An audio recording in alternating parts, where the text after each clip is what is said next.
और इस समय हमारे साथ आरकेएस भदौरिया साहब जुड़े हैं, फॉर्मर एयर चीफ। बहुत बहुत स्वागत है भदौरिया सर आपका। सबसे पहले तो हमारी तमाम जो सेनाएं हैं, सुरक्षा बल हैं, उनको बहुत बहुत बधाई। जो टारगेट उन्होंने को दिया गया था वो टारगेट अचीव कर लिया गया है और इतनी सटीकता के साथ अचीव किया गया है कि जो ठिकाने, जो टारगेट तय किए गए थे वो पूरी तरह खत्म हो गए और किसी सिविलियन की कोई कैजुअलिटी भी नहीं हुई। इस ऑपरेशन को लेकर आप क्या कहना चाहते हैं?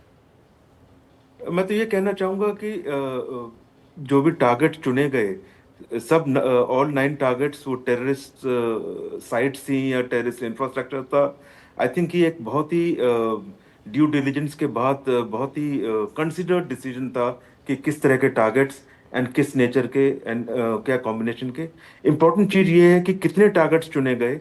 And I think honourable prime minister ने जो बोला था कि अनइमेजिनेबल पनिशमेंट होनी चाहिए टेररिस्ट के लिए और उनके बैकर्स के लिए, एग्जैक्टली उसी हिसाब से ये नंबर्स चूज किए गए and the nature of targets.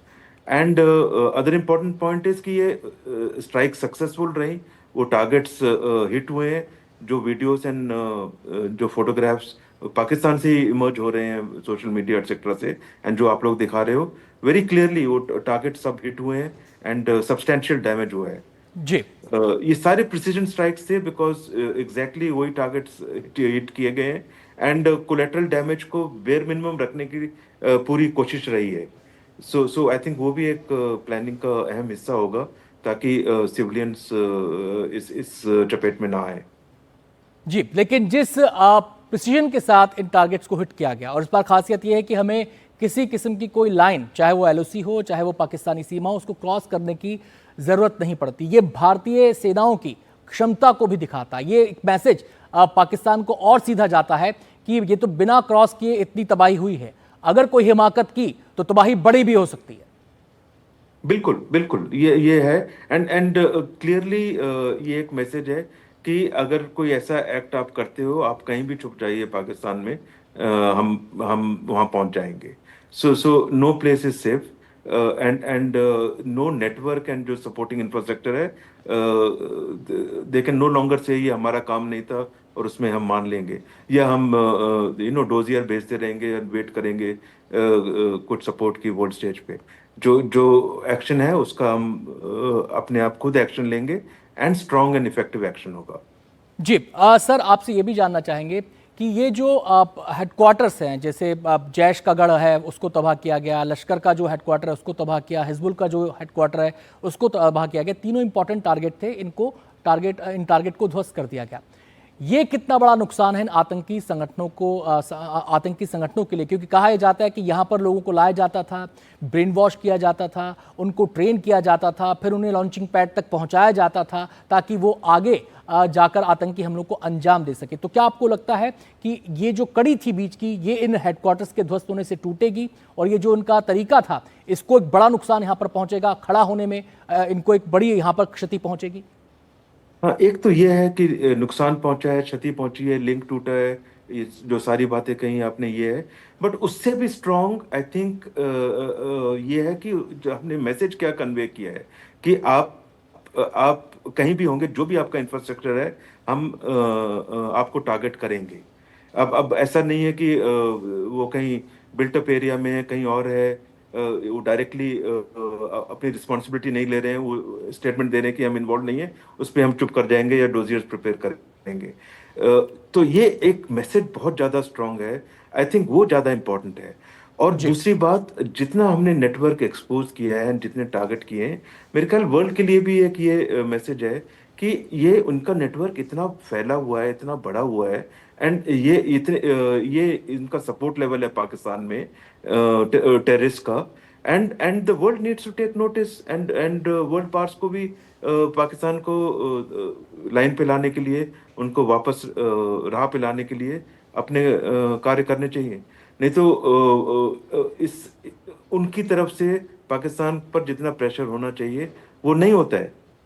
जी दूसरी बात, हमारा एक ये स्टेट मैसेज है कि अभी हम ना तो किसी के दबाव में आएंगे वर्ल्ड स्टेज पे, और ना हमारे लिए कोई लिमिट होगी जी डिपेंडिंग अपॉन जो भी एक्शन लिया टेररिस्ट ने, उसलिए उसका जो रिस्पॉन्स है जी हम अपनी तरह से तय करेंगे और उसको अचीव करेंगे। जी। आप भदौरिया साहब, ये आप भी जानते हैं कि पाकिस्तान अलग अलग मंचों पर जा रहा था। कभी संयुक्त राष्ट्र चला गया, कभी फलाना देश के पास चला गया, कभी उस देश के पास चला गया, और सबसे यही गुहार लगा रहा था कि एक प्रकार से मीडिएशन वो करें और इंटरनेशनल इंटरवेंशन इसमें हो।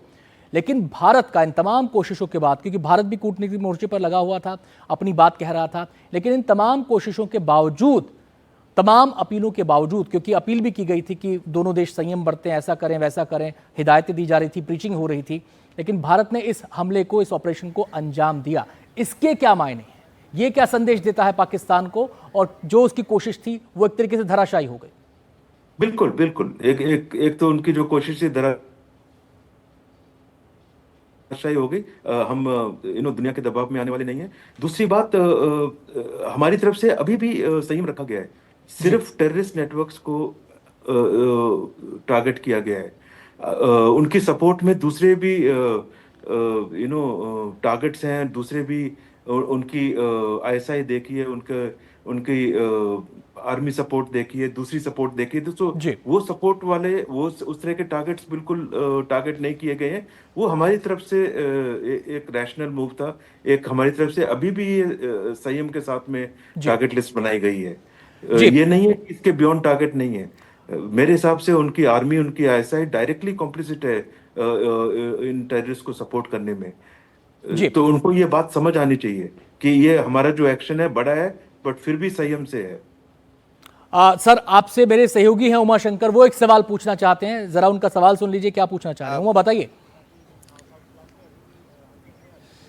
जी भदौरिया साहब, आपसे हम ये जानना चाहेंगे, आप हमें और हमारे दर्शकों को ये भी बताएं कि भारत ने इस बार अपनी हवाई सीमा से वो बाहर नहीं गया। इसके पीछे की जो दो वजह है, एक तो पहली वजह ये कि भारत ने अपने लड़ाकू विमानों की क्षमता को, अपनी हवाई क्षमता को बढ़ाया। साथ में दूसरा जो हमारा अनुभव है विंग कमांडर अभिनंदन का, क्योंकि पिछली बार वो जब पाकिस्तान की सीमा में थे उनको इजेक्ट करना पड़ा था वहाँ, और फिर अभिनंदन को वापस हासिल करने के लिए हमें काफ़ी मशक्क़त करनी पड़ी थी। तो आप ये बताइए कि क्या ये भी एक वजह रही कि इस बार हम पाकिस्तान की हवाई सीमा में नहीं गए और अपने सीमा से ही जो ठिकाने उस पर प्रहार किया? हाँ, एक तो पिछली बार के मुकाबले इस बार टारगेट्स, ऑब्वियसली आप देख रहे हैं कितने टारगेट्स है, नेचर ऑफ टारगेट्स, एंड इस बार जो लेवल ऑफ प्रिपेयर्डनेस एंड जो एक्टिवेशन पाकिस्तान की तरफ से हुआ है वो पिछली बार से ज़्यादा हुआ है, चाहे उनकी आर्मी रही हो चाहे एयरफोर्स।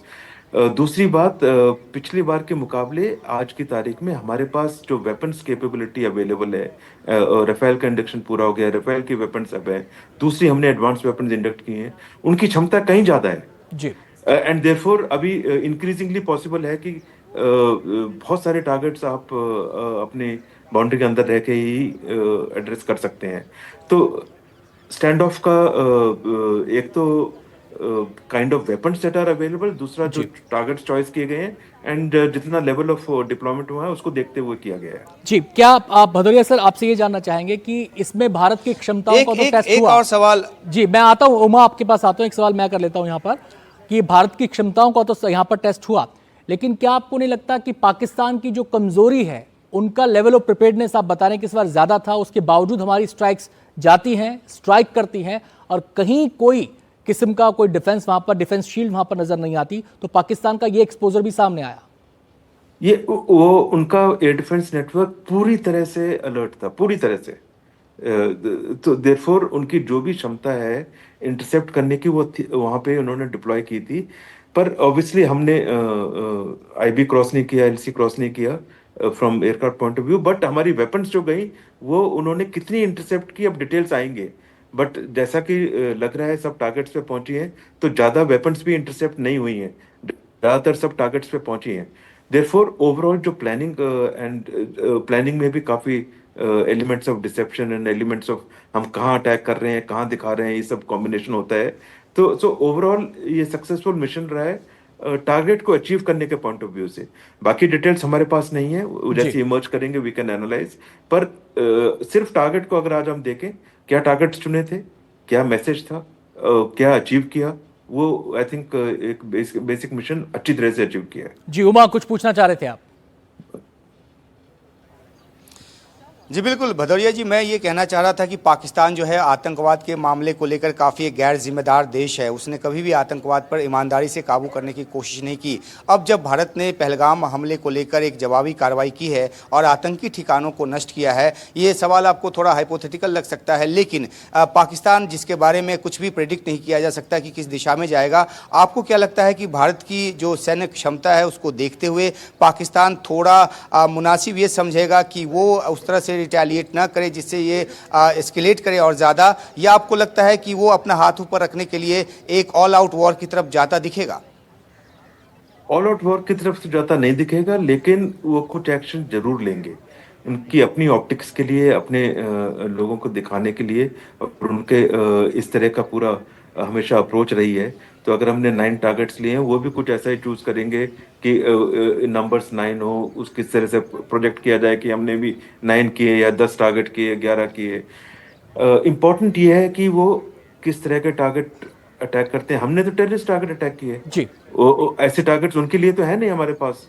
हमारे पास तो कोई ऐसे लॉन्च पैड से ऐसे कोई नेटवर्क नहीं है। तो वो क्या अटैक करते हैं ये इम्पोर्टेंट है, एंड क्या डैमेज करते हैं। हमारे लिए क्या जरूरी है कि ऑब्वियसली हमारी सेनाएं पूरी डिप्लॉय हो चुकी होंगी, हो रही हैं, बाकी एक्शंस हो रहे होंगे। तो जो भी वो एक्शन लेते हैं उसको इफेक्टिवली डिफेंड करना, हमारे अपने डैमेज को मिनिमाइज करना। फिर जो डैमेज होता है, जो टारगेट्स वो अटैक करते हैं, उसको एनालाइज करके आगे वाले एक्शंस उसी हिसाब से होंगे। अब वो तो इरेशनल है, अनफॉर्चुनेटली हम इरेशनल नहीं है। तो हमारे जो भी रिस्पॉन्स होगा वो बहुत कंसिडर्ड होगा, बहुत रैशनल होगा, बहुत सोच समझ के किया जाएगा, डी एस्केलेटरी होगा। बट अगर वो इसको और एस्केलेशन करते जाते हैं, अगर वो सोचते हैं कि वो लड़ाई की तरफ जाना चाहते हैं, तो आई एम श्योर हमारी सेनाएं उसके लिए भी पूरी तैयार है। तो हमारी तरफ से ऐसी कोई बंदिश नहीं है। बट हमारी बेसिक जो डायरेक्शन है ये टेररिस्ट के अगेंस्ट एक्शन है, एस्केलेटरी नहीं है। आगे हम क्या करना चाहते हैं विल डिपेंड अपॉन, या क्या करेंगे डिपेंड करेगा वो लोग क्या करते हैं उसके हिसाब से।